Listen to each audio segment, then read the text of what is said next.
ಇವತ್ತು ನಮ್ಮ ಈ ಕಾರ್ಯಕ್ರಮದ ಪ್ರಾಯೋಜಕತ್ವದ ಹೊಣೆಯನ್ನ ಹೊತ್ತಿದ್ದಾರೆ. ಸವಾಲ್ ಸೋಪ್ ಮಾರುಕಟ್ಟೆ ನಿರ್ದೇಶಕರು ಇವತ್ತು ನಮ್ಮ ಜೊತೆ ಇದ್ದಾರೆ. ಜೋರಾದ ಚಪ್ಪಾಳಿಯೊಂದಿಗೆ ಶಿವಾನಂದ್ ಅವರನ್ನ ನಾವು ವೇದಿಕೆಗೆ ಬರ್ಮಾಡ್ಕೊಳ್ಳೋಣ.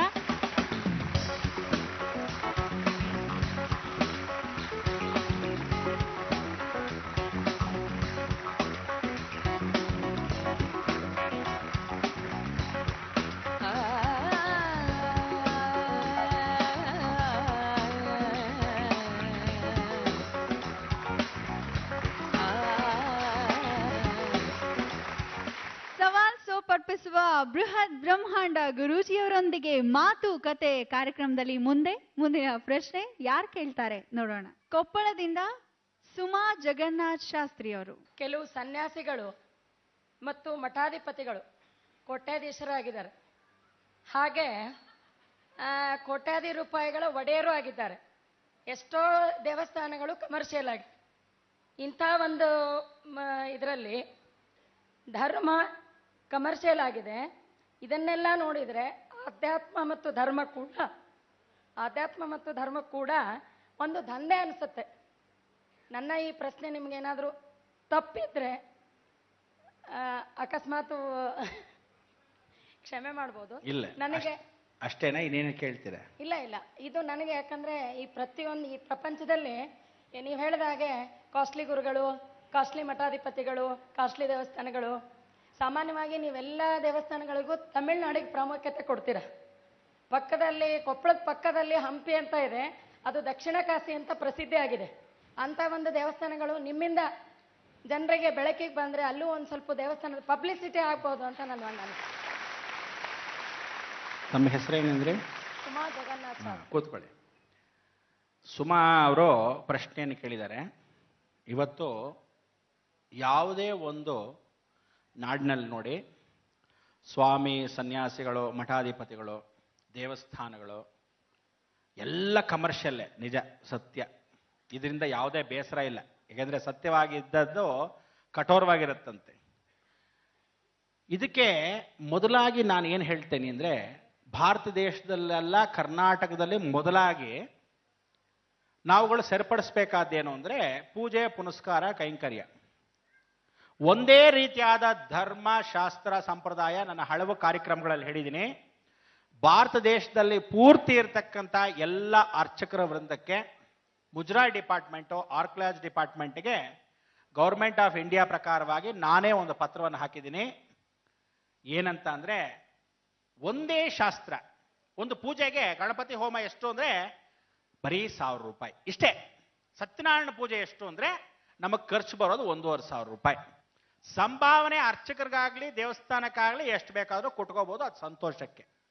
ಈ ಒಂದು ಸಿಸ್ಟಮ್ ಒಂದೇ ರೀತಿಯಾಗಿ ತರಬೇಕಾಗಿರ್ತಕ್ಕಂಥ ವಿಚಾರ ಒಂದು ದೇವಸ್ಥಾನದಲ್ಲಾಗಲಿ ಒಂದು ಮಠಾಧಿಪತಿಗಳಾಗಲಿ ಪರಿವರ್ತನೆ.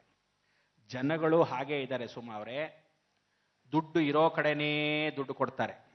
ನೀವು ಕೇಳಿರೋ ಪ್ರಶ್ನೆಗೇನು ಅಂದರೆ, ಜನಗಳೇ ಹೋಗಿ ಅದನ್ನು ಕಾಸ್ಟ್ಲಿ ಮಾಡಿರೋದು. ಒಳ್ಳೇದು ಮಾಡಿರತಕ್ಕಂಥದ್ದು ನಾನೇನು ಹೇಳ್ತೀನಿ, ನೀವು ಕೇಳಿದ್ರೆ ಆಗಲೇ ತಮಿಳ್ನಾಡಿಗೆ ಕಳಿಸ್ಕೊಟ್ರಿ ಅಂತ. ನಮ್ಮ ಭಾರತ ದೇಶದಲ್ಲಿ 8,47,000 ದೇವಸ್ಥಾನಗಳು, ದೇವಾಲಯಗಳಿದೆ. 2,20,000 ದೇವಸ್ಥಾನಗಳು ಶಿಥಿಲವಾಗಿ ಹೋಗಿದೆ. ಇದುವರೆ ತನಕ ಅವ್ರು ಹೋಗೋಕ್ಕಾಗಲ್ಲ. ಯಾಕಂದರೆ ಬರೀ ಒಂದು ಕಂಬ, ಒಂದು ಗೋಪುರ ಬಿಟ್ಟರೆ ದೇವರುಗಳು ಕೂಡ ಇಲ್ಲ. ಇನ್ನು ಉಳಿದ ದೇವಸ್ಥಾನದಲ್ಲಿ 3 ಲಕ್ಷ ದೇವಸ್ಥಾನಕ್ಕೆ ಮಾತ್ರ, ಭಾರತ ದೇಶ ಪೂರ್ತಿ 3 ಲಕ್ಷ ದೇವಸ್ಥಾನಕ್ಕೆ ಮಾತ್ರ ಜನಗಳು ಹೋಗ್ತಾ ಇದ್ದಾರೆ. ಅದರಲ್ಲಿ ಕೋಟ್ಯಾಧೀಶ್ವರ ದೇವಸ್ಥಾನಗಳು ಅಂದರೆ ದ್ವಾರಕಾ, ಪೂರಿ, ಮಠಾಧಿಪತಿಗಳು ಜೊತೆಗೆ ಸೇರ್ಕೊಂಡ್ಬಿಟ್ಟಿದ್ದಾರೆ. ಆದರೆ ಕೆಲವೊಂದು ದೇವಸ್ಥಾನಗಳು ನಾನು ಇದುವರೆ ತನಕ ಕಳಿಸಿರೋದ್ರಲ್ಲಿ, ನೀವು ಹೇಳಿದ್ರಿ ಹಂಪಿ ಕಳಿಸಿ ಅಂತ. ಹಂಪಿಲಿ ನನಗೆ ಪರಿಹಾರ ಏನಾಗತ್ತೆ ನಂಗೆ ಹೇಳಿ. ನೀವು ಹೇಳಿದಾಗೆ ತಮಿಳ್ನಾಡಿಗೆ ಕಳಿಸ್ಕೊಟ್ಟೆ ಅಂದರೆ ನನಗೆ ಯಾವುದೇ ಒಂದು ಕಾಂಟ್ರಾಕ್ಟು ತಮಿಳ್ನಾಡು ಮಿನಿಸ್ಟರ್ ಹತ್ರ ಮಾಡಿಸ್ಕೊಂಡಿಲ್ಲ. ಯಾವುದೇ ಒಂದು ಟೂರಿಸಂ ಡಿಪಾರ್ಟ್ಮೆಂಟ್ ಮಿನಿಸ್ಟರ್ ಹತ್ರ ನಾನು ಇಷ್ಟು ಜನನ ಕಳಿಸ್ತೀನಿ, ಇಷ್ಟು ಕಮಿಷನ್ ನನಗೆ ಕಳಿಸ್ಬಿಡಿ ಅಂತ ನಾನು ಕಳಿಸ್ಕೊಟ್ಟಿಲ್ಲ. ಆದರೆ ತಮಿಳ್ನಾಡು ಅನ್ನೋ ವಿಚಾರ ಏನು ಅಂದರೆ, ನೀವು ಅಂದ್ಕೊಂಡಾಗೆ ಬರೀ ತಮಿಳ್ನಾಡೇ ದೇವಸ್ಥಾನ ಅಂದರೆ ಕೃಷ್ಣದೇವರಾಯರು, ರಾಜರಾಜ ಚೋಳನ್ ಇವರೆಲ್ಲ ಕಟ್ಟಿರೋ ದೇವಸ್ಥಾನಗಳು ಇವತ್ತಿಗೂ ತಮಿಳ್ನಾಡಲ್ಲೇ ಇರೋದು. ಕರ್ನಾಟಕದಲ್ಲಿರೋ ದೇವಸ್ಥಾನ ಬರೀ ಗುರು ಹಿರಿಮೆಯ ದೇವಸ್ಥಾನ. ಅದಕ್ಕೆ ನಾನು ಮೊದಲಿಂದ ಹೇಳ್ತೀನಿ, ಕುಜನ ಕ್ಷೇತ್ರ ದೇವಸ್ಥಾನ ಎಲ್ಲ ತಮಿಳ್ನಾಡು, ಆಂಧ್ರ. ಗುರು ಹಿರಿಮೆಯ ದೇವಸ್ಥಾನಗಳು ಈಶ್ವರನ ಒಂದು ಸಾನ್ನಿಧ್ಯ, ಮತ್ತು ಗುರು ಹಿರಿಮೆಗಳು ಯಾವ್ಯಾವ ಮಠಾಧೀಶ್ವರರು ಅಂತಲ್ಲ, ಈಗಿಂದವರಲ್ಲ, ಆ ಕಾಲದವರು. ಇವತ್ತು ನೀವು ಇನ್ನೊಂದು ನೆನ್ಸ್ಕೋಬಹುದು, ನಿಮ್ಮ ಸಿದ್ಧಾರೂಢ ಮಠಗಳು ಏನೇ ಇವತ್ತಿಂದಿದೆ, ಆ ಕಾಲದ ಅಜ್ಜಯ್ಯನವರು ಆ ಕಾಲದಿಂದಾನು ಆ ಶ್ರದ್ಧೆ ವಹಿಸಿ ಯಾವುದೇ ಅಪೇಕ್ಷೆ ಇಲ್ಲದೆ ಬಂದಿರತಕ್ಕಂಥದ್ದು. ಆದರೆ ಯಶಸ್ಸು ಕೀರ್ತಿ ಆ ಕಾಲದಿಂದ ಇಲ್ಲಿವರೆಗೂ ಬಂದಿರತಕ್ಕಂಥ ವಿಚಾರಕ್ಕೆ ನಾವುಗಳು ಆ ದೇವಸ್ಥಾನ ದೊಡ್ಡದು ಅಂತಲ್ಲ, ಗುರು ಹಿರಿಮೆ ದೊಡ್ಡದು, ಶಕ್ತಿ ದೊಡ್ಡದು.